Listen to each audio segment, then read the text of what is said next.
할렐루야, 안녕하세요. 예, 오늘 이 시간에는 에스더 말씀 31번째 시간인데요. 먼저 본문의 말씀은 에스더서 9장 1절에서 16절 말씀이 되겠습니다. 먼저 에스더 9장 1절만 우선 읽겠습니다. 아달월 곧 12째 달 13일은 왕의 의명을 시행하게 된 날이라.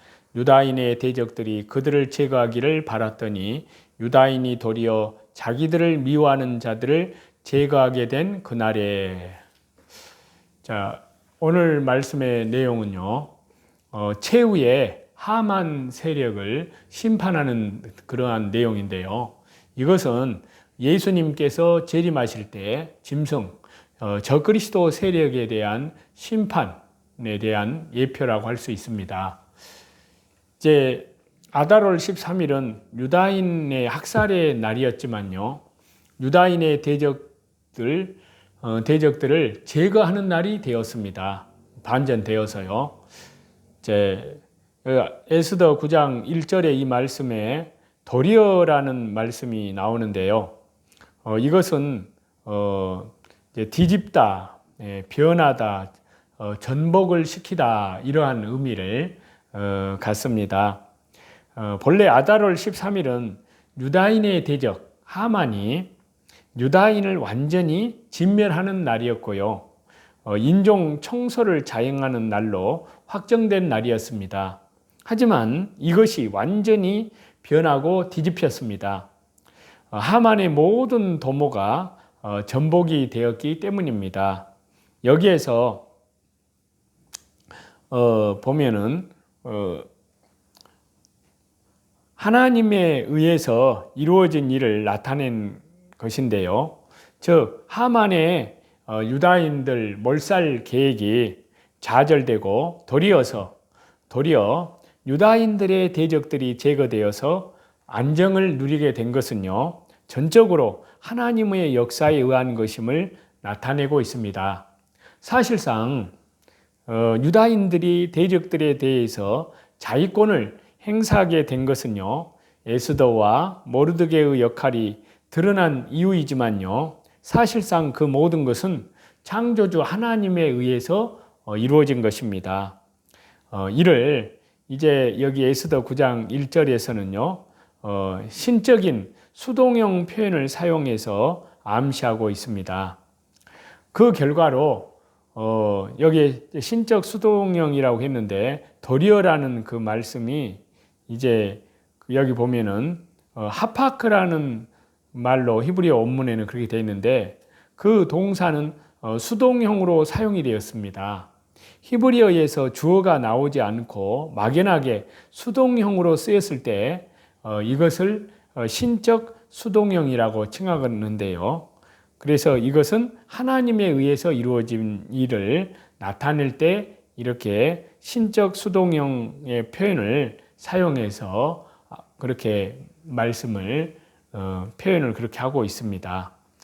자, 그 결과로 아달월 13일 모든 민족이 유다인들을 두려워하였고요. 각 지방의 모든 지방관 그리고 대신들, 총독들, 왕의 사물을 보는 자들이 그때 총리가 된 모르드게를 두려워함으로 인해서요, 유다인들을 돕게 됩니다. 자, 모르드게의 존귀와 이 창성함은 유다인들이 보호받게 되는 그러한 이유가 됩니다. 그래서 에스더 9장 4절에 보시면요, 모르드게가 왕궁에서 존귀하여 점점 창대하며 이 사람 모르드게의 명성이 각 지방에 퍼지더라. 자, 앞에서 총리 모르드게를 두려워함으로 인해서 유다인들이 도움을 받았음을 말씀을 드렸는데요. 여기에서도 마찬가지입니다. 모르드게의 존귀함 또 창성함이 사실상 유대인들의 보호받음의 이유가 됩니다. 이는 원문을 보면 더욱더 뚜렷해지는데요. 한글 성경은 번역하지 않았지만은 원문을 보면은 4절 서두에 키라는 접속사가 기록되어 있거든요. 이는 이유의 의미로 쓰이는 경우가 대부분인데요. 여기에서도 그러한 같은 의미로 쓰였습니다. 다시 말해서 4절의 내용이 2절과 3절의 이유가 된다는 것입니다. 하만의 10아들을 포함한 모든 유다인들의 대적들이 아달월 13일과 14일에 도륙을 당하게 됩니다. 그래서 그 내용이 에스더 9장 13절에서 16절에 나오는데요. 자, 에스더가 이르되 왕이 만일 좋게 여기시면 수산에 사는 유다인들이 내일도 오늘 조소대로 행하게 하시고 하만의 10아들의 시체를 나무에 매달게 하소서 하니 왕이 그대로 행하기를 허락하고 조소를 수산에 내리니 하만의 10아들의 시체가 매달리니라. 아달월 14일에도 수산에 있는 유다인이 모여 자기들을 미워하는 자 7만 5천 명을 도륙하되 그들의 재산에는 손을 대지 아니하였더라. 자, 하만의 10아들은요 유다인의 대적의 일가 모두를 대표합니다. 그들의 시체를 매달아 버린다는 것은요 유다인의 대적이 완전히 진멸되었음을 가시화하는 것입니다. 유다인들을 대적하려는 자들에게 엄중한 경고의 의미를 전달하는 것이 되는데요.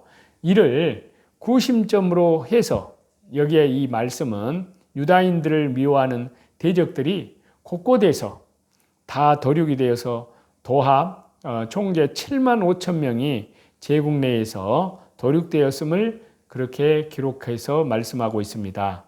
그리고 또 다른 쪽에서는요. 그들의 재산에는 손을 대지 않았다고 하는데 이는 유다인들의 자위권 행사가 결코 탐욕과 무관함을 의미한다고 할 수 있습니다.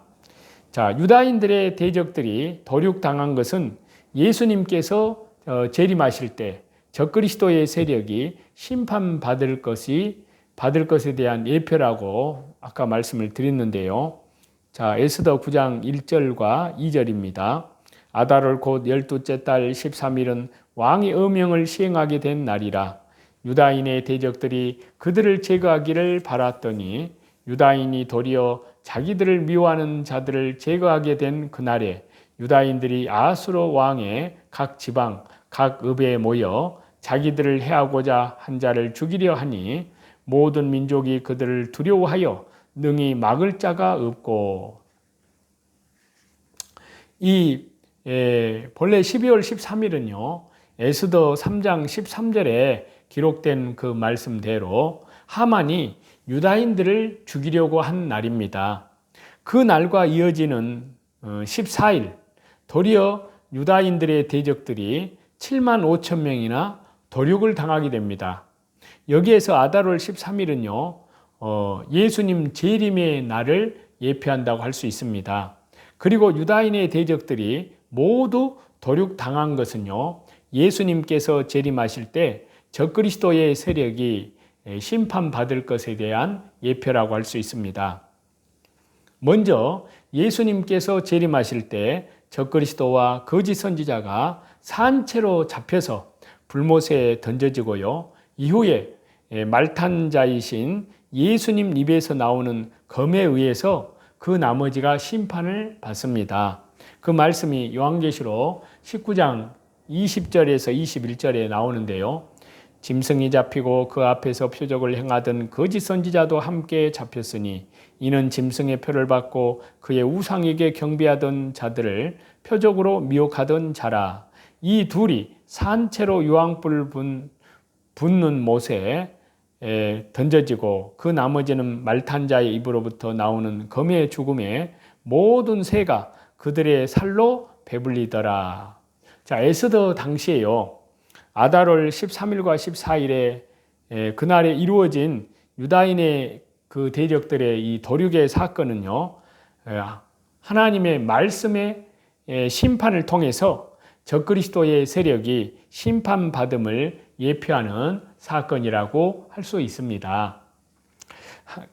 또 한편으로는요. 그날의 유다인들이 바사, 각 제국 내의 그 각 지방이라든지 각 읍, 모든 곳에서 원수를 죽이게 됩니다. 이는 예수님께서 재림 심판이 전 우주적 사건임을 예표한다고 할 수 있습니다.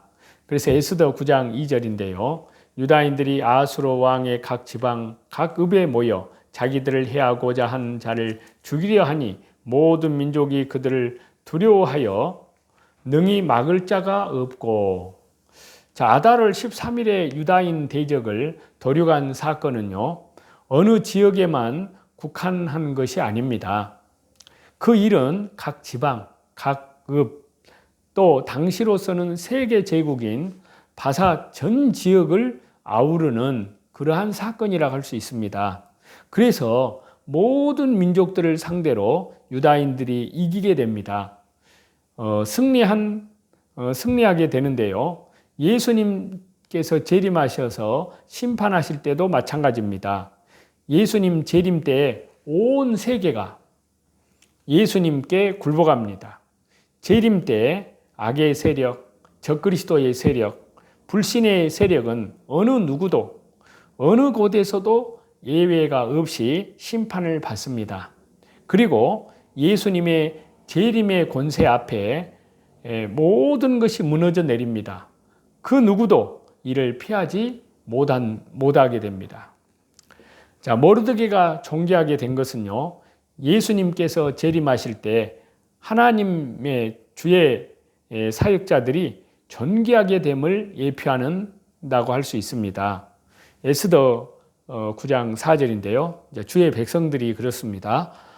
모르드게가 왕궁에서 존귀하여 점점 창대하여 하매 이 사람 모르드게의 명성이 각 지방에 퍼지더라. 하나님의 백성들인 유다 사람들을 건져낸 이 모르드게는요, 왕궁에서 존귀하고 창대케 되고요, 명성이 각 지방에 퍼졌습니다. 이는 하나님의 주의 성도들이 예수님께서 재림하실 때 존귀하게 됨을 예표한다고 할 수 있습니다. 그래서 구약성경 다니엘서 12장 13절을 보시면요, 지혜 있는 자는 궁창의 빛과 같이 빛날 것이요 많은 사람을 옳은 대로 돌아오게 한 자는 별과 같이 영원토록 빛나리라. 그렇게 말씀을 하고 있는데요. 바로 예수님 재림 종말 때 지혜 있는 자, 다시 말해서 요한계시록의 말씀으로 사람들을 옳은 대로 인도하는 자들은 모르드게처럼 다니엘처럼 하늘의 별처럼 존귀하게 된다는 말씀입니다. 왕이 에스더의 소원을 물은 것은요, 예수님께서 재림, 심판 때에도 해입은 여자, 참 교회를 예수님이 사랑하심을 예표하는 말씀이라고 할 수 있습니다. 자, 에스더 9장 11절과 12절인데요. 그날의 도성 수산에서 도륙한 자의 수요를 왕께 아뢰니 왕이 왕후 에스더에게 이르되 유다인이 도성 수산에서 이미 500명을 죽이고 멸하고 또 하만의 10 아들을 죽였으니 왕의 다른 지방에서는 어떠하였겠느냐. 이제 그대의 소청이 무엇이냐.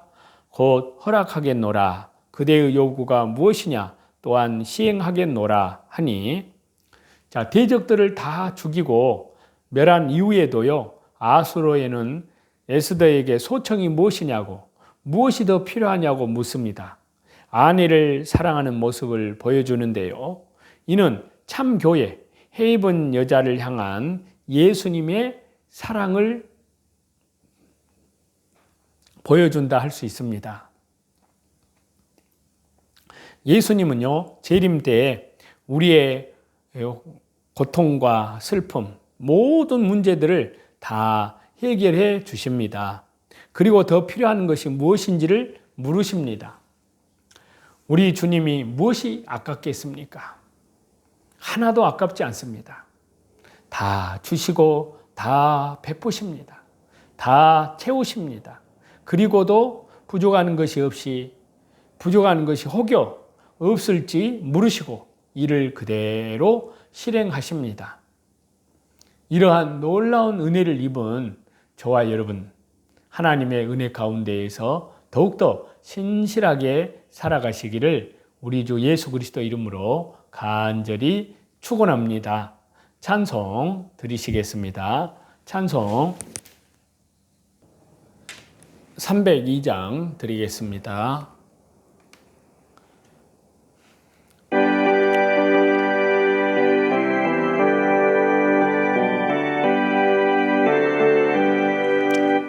내하여 십자가의 중한 고통